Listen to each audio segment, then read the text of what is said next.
All right, guys, welcome back to the channel. We are at the house right now, and I received a call. Basically, my interior for the truck is finally in, so I need to head down to the shop so I can pick up that pallet. Right now, what I need to do is I need to get my tripod that I've had left in the garage forever. Time to start recording. This has probably been in the garage for a couple months. I haven't recorded anything, and just start getting all my little odds and ends stuff to start installing this interior. I'm gonna go down to the shop and at least analyze what we got, make sure the order is correct. I pray, man. I ordered this stuff back in November, and man, it's March 1st. Finally, I'm getting this stuff in. The reason for the interior deal. The reason for me, my arm's getting tired, hold on. All right, as I was saying, quick backstory on why the interior, why am I doing interior? You got a brand new 2022 truck. What's the reason for interior? Well, I messed up. How do I say this in the quickest way? I was messing with the firewall. There was a grommet on the firewall, and I was running wiring through there for my secondary bag switch, because I have individual switches on my airbags in the front, and I didn't close it up securely. I just, boogered it back in there. Oh, I'll fix it later. I was just happy everything was working. I'm pressed for time, whatever. Months go by, or weeks go by, whatever. And, after we started getting big rain, I started noticing the passenger side of my floor was wet. Why is my floor wet, dude? So I'm like, first couple times I'm like, maybe because I put my gloves on the ground and maybe that was enough moisture to kind of wet the whole carpet. Maybe my rain jacket, maybe that just trying to guess why this is doing this. So I noticed it wouldn't do it when it was raining. Like when I'd go down the road, it'd only do it while I was parked for the weekend, and I'd come back and the smell in there and the carpet would just be soaked. And I'm like, what in the world did I do? So after just beating my head and constantly, I had a guy come out, suck all the water out, vacuum the carpet, clean it all up, still had a weird smell. I kind of got it good when it dried out. No problems there. And then finally, one day I went in after leaving the truck parked for a week. I was like, nope, no more. I literally ripped half of the carpet out until where it just wasn't wet anymore. And I was just desperate. And at literally taking the knife to my carpet, I'll tell you that was that unmotivated me. I don't know why, but so bad for a long time. I didn't want to make any more videos because I didn't want to show the interior anymore. And I don't know how guys roll around for years with filthy interior and dirt everywhere. And I get it, I get my interior super dirty, but I don't know. Basically, I'll say this is I finally got the interior. Or I'm skipping ahead. I ripped the carpet out and I found how bad it was. Underneath the carpet was soaked. And what it ended up being was, I told you guys, the grommet was literally faced up. So when we close our hood, we have a gap between the hood and where the windshield sits, where the firewall is. So there's a gap. So water can go down into the engine bay from that gap on the backside of the hood. And basically what happened was the grommet was basically a funnel, and it was just funneling water into the literally the floor of the truck, and the whole passenger side was just soaked. So yeah, like I said, I pulled the carpet out and rolled around with half a carpet for a long time, and then finally I pulled everything out. And when this happened, literally the day that I cut the carpet out, I called, an interior company, and I'm thinking, couple weeks I'll have my interior. Well, like I said, I ordered my interior back in November, and it's March 1st, and I just got a call yesterday saying that they'll be delivering my interior today. Thank God. There's another kind of deal I haven't told you guys about, but the truck is going to the Portland Roadster show. I'm like beyond, I don't know how this happened, but basically the guy that built the truck, he has a spot that he's sponsoring in the show, and he's gonna allow me to bring my truck and be in his booth. So all happened at once, where the truck was kind of like not going downhill, but just the wear and tear was starting to catch up to the truck, especially on the interior, and I was just getting defeated. So, like I said, I ordered the interior. I ordered like quite a bit, and I ordered a new floor for the truck. So it's gonna be a one-piece floor that's paintable, but before I can even put it in the truck, I have to mock everything up. I have to drill some holes because I had the guy not put any holes in the floor for the seats, just because I wanted to put the seats like back further. I also don't have a hole for my shifter because we're changing that from that big plastic bulky 389 shift plate. We're putting like a 359 style shift, plate in the center. There's just a lot, and trying to stay motivated with this stuff in this time of year is like extremely hard. It just is what it is. So guys, let's get down and let's see what we got in this pallet.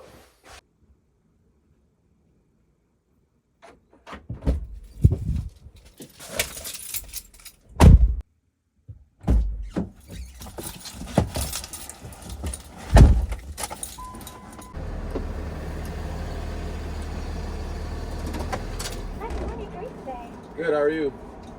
Well, thanks for ready. Can I do a venti salted caramel cold brew? Yeah, what else can I get for you? With extra cold foam, please. Yeah, can I get anything else? And I'll do a bacon Gouda. Anything else for you? No, that's everything. Alright, so now, send that order. Thank you.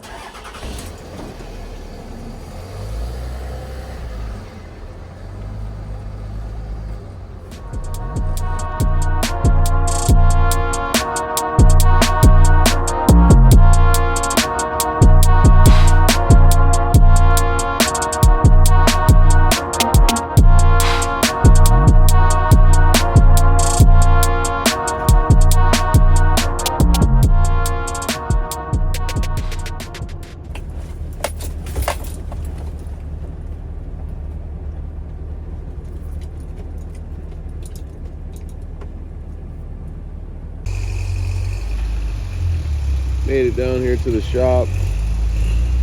Truck is completely filthy. Just rain, and then the one day the sun would look, the sun comes out. But if you look at our forecast, it's gonna be nothing but rain for the next week and a half, so she's gonna have to stay dirty.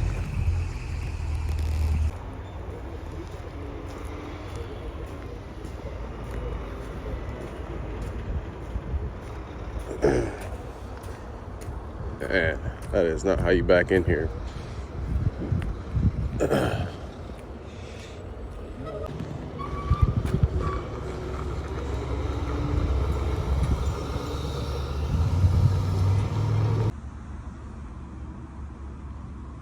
Finally here.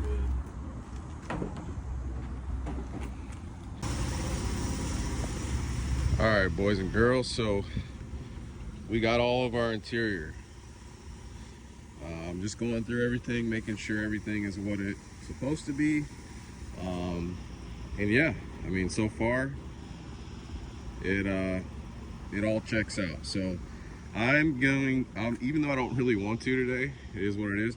I'm gonna start installing some of this stuff, and I'm gonna start with the door panels, and we'll see what happens. I got my floor here. Haven't opened it yet, haven't even checked it out, but there's the floor. So yeah, let's let's get to it.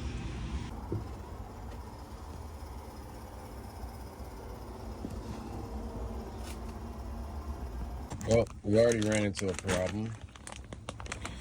He sent me all these black buttons that are supposed to go over these self-tappers. So they already supply the buttons that need to be there, and then they leave, like these where the self-tappers are, they leave them missing. And then you're supposed to put your self-tappers in and then pop the buttons over top. Well, they gave me black buttons, so now we got to figure out what we're going to do next about that.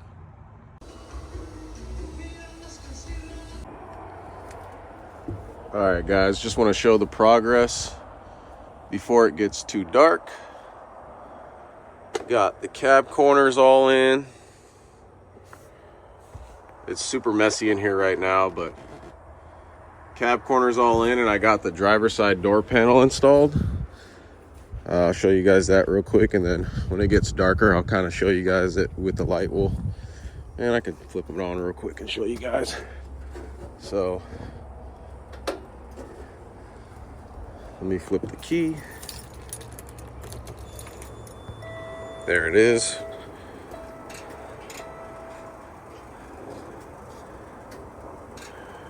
Door panel all installed. It gets rid of the cubby here, just a cleaner look, and it gets rid of the grab handles as well. Glass light in the corner. So yeah, we're making progress. So we got that, cab corners. I'm having him send me the front pillars here and this line here.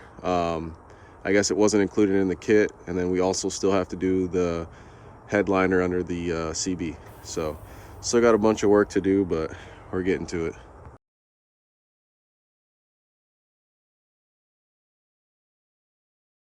All right, boys and girls, it's cold as shit out here this morning.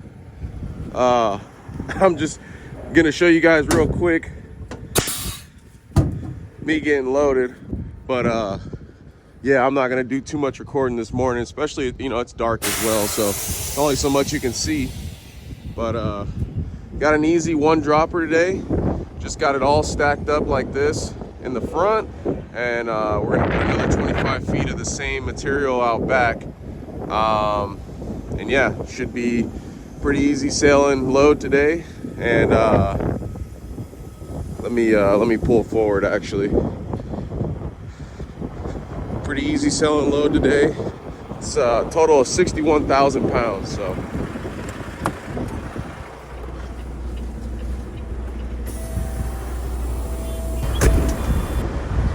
all right, let's go trucking.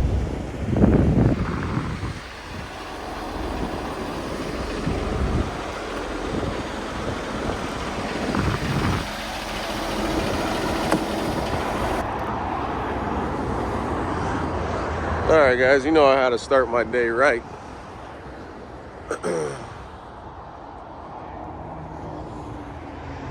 Let's get this drop off, and I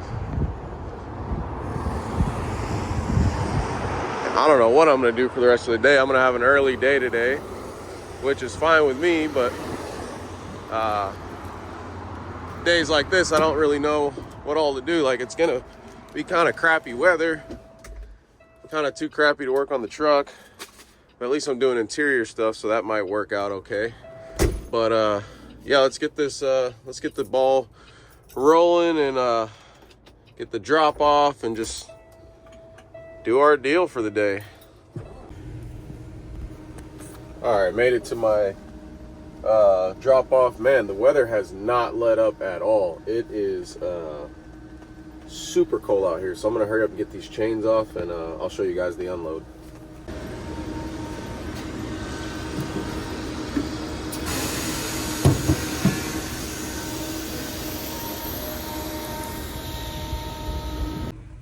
Man, it is so cold outside. It's like super windy, and it's gotta be like 36 degrees or something, and the wind is just sideways, and it's raining. Whew, I just got the chains all undone and I'm good to go there. So I'm just waiting to get unloaded.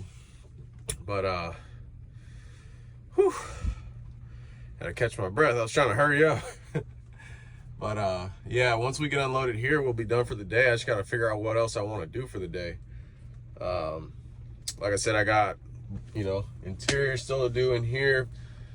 I could mock up the floor, but you know, there's not a lot I can do because it's raining and it's cold. I'm not trying to have the doors open and be working on this stuff. But yeah, I'll show you guys if I missed anything. But you got the cab corners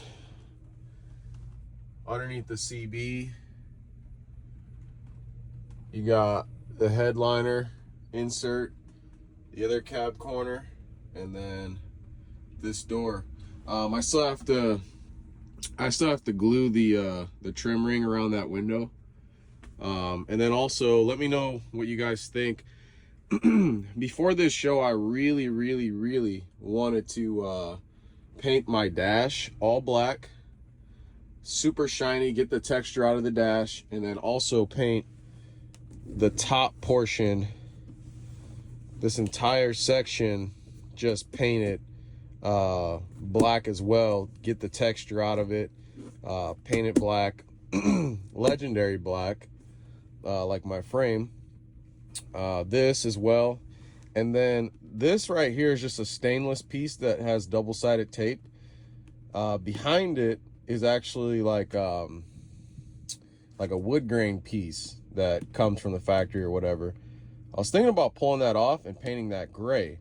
So have everything black and then just this gray, and then this Peterbilt emblem. I can I don't know if you guys noticed, but like my hood, what I did is I heated, this should be the same material. What I did is I heated this emblem up and I was able to peel and pick. Yeah, it's the same, I can feel it. You're able to pick the red out of there and it'll just stay chrome. And the backing is actually chrome as well. Or yeah, I think I want to do that because nothing else in this truck is red. And also just keeping the theme of like the Peterbilt emblems on the hood. Like I'll probably end up heating these up. But let me know what you guys think. Does it look fine the way it is, or should I already know what I need to do. I need to definitely paint these, paint this black as well, paint that black, and then just have that gray. I think that'd be sick. Like I said, I'm still waiting for these pieces here. And we got to do the floor. Like I said, no floor, just pulled that carpet up. It looks terrible, makes me mad. I don't know if I talked about it, but also I did a stereo in this thing. I think I got some videos. I can insert some clips of the stereo stuff. So yeah, it's just simple, man. I bought this on Amazon for like 350 bucks, just the deck. It's a Boss. And then I also replaced all the speakers, all the 4x6s, and 6.5 behind the seat. Replaced all those, and I also added a 110 under the bunk. So, you know, just trying to get this thing ready for truck show stuff, man. Truck show season, and just trying to get this thing, you know, a little bit nicer. But yeah.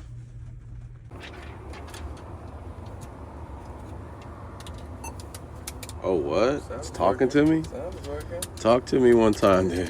Do something for me.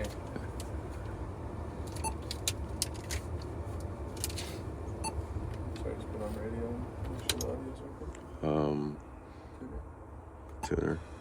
Ooh. Yep. Do you hear it on your side?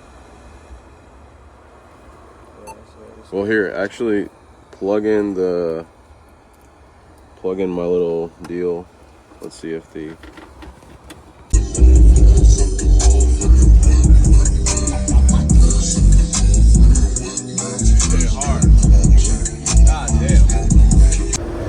Gonna give him the benefit of the doubt to not hit the side of my trailer. If he gets close, I'll say something, but I always give these guys the benefit of the doubt. So he wants to pick one stack up.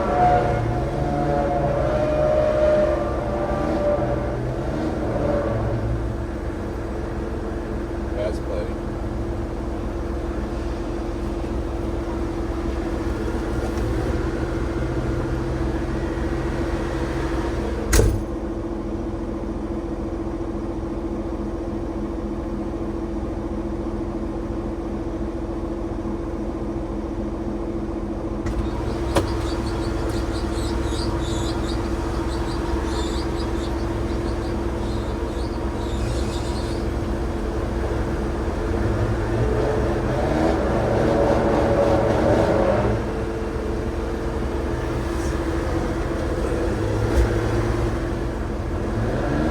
He just wanted to make sure he wasn't pushing, because he's got really thick forks, so he just wanted to make sure that he wasn't pushing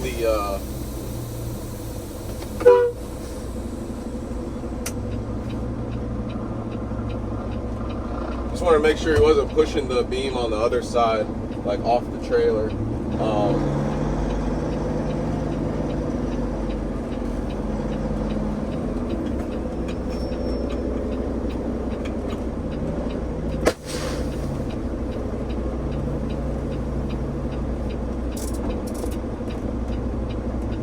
But yeah, like I said, I always give these guys the benefit of the doubt when they're, operating forklift, because some of these guys have been doing it long enough that they know, but some of these guys, they use our trailers as like brakes. They have these ancient forklifts and they'll just like bump the trailer and that'll be their brakes. And that doesn't fly with me. I know I don't own the trailer, but I treat it like it's mine, and when I take this thing to shows, like, I try to treat it like it's mine. And the side rail of our trailers are aluminum, so yeah, they've been easy, man. But yeah, he's got one stack off. I'm gonna pull forward and then he'll lift the other stack. Let me show you what forklift he's using. And when I say ancient, this thing is ancient.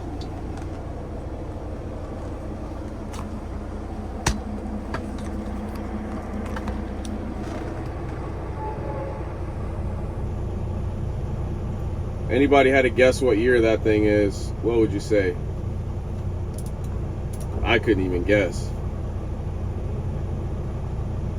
That thing is a monster, dude.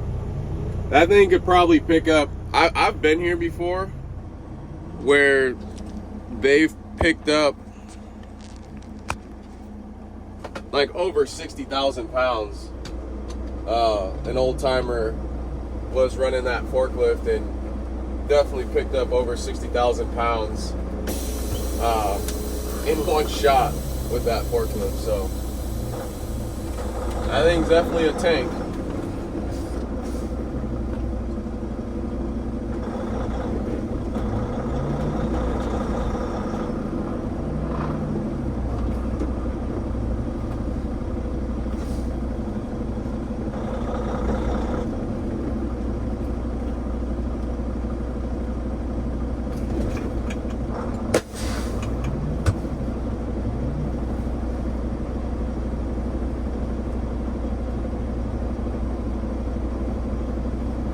Trailer feels gnarly with having all that weight on the very back.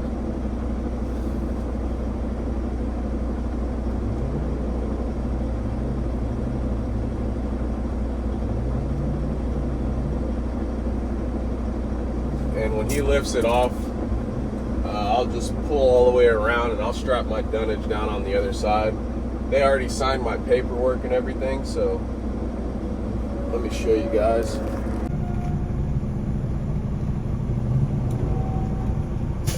See how close he is? Like I said, I give them the benefit of the doubt. When they go to tilt back is usually when they start bending. They'll get into your tires with the bottom of that boom. There's a lot of damage those forklifts can do when they get close to trailers. So like I said, I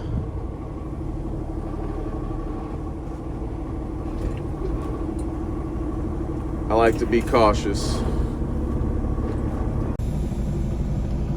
Nice to meet you, Fernando. He just came over and shook my hand, talked to me for a little bit. He's driving a pretty nice hot shot. He said he's from Centralia, so good to meet you, man. Be safe out there. There's a shot of his truck there. Looks like he's got one of those newer Fords, so nice, man. Getting after it. All right, let's get it back to the yard. All right, guys, so I'm back at the shop and just give you guys a quick glimpse of the floor. So it just has the holes drilled out for the pedals. I still have to drill the hole for the shifter and my seats. So just making sure everything is what it says it's supposed to be.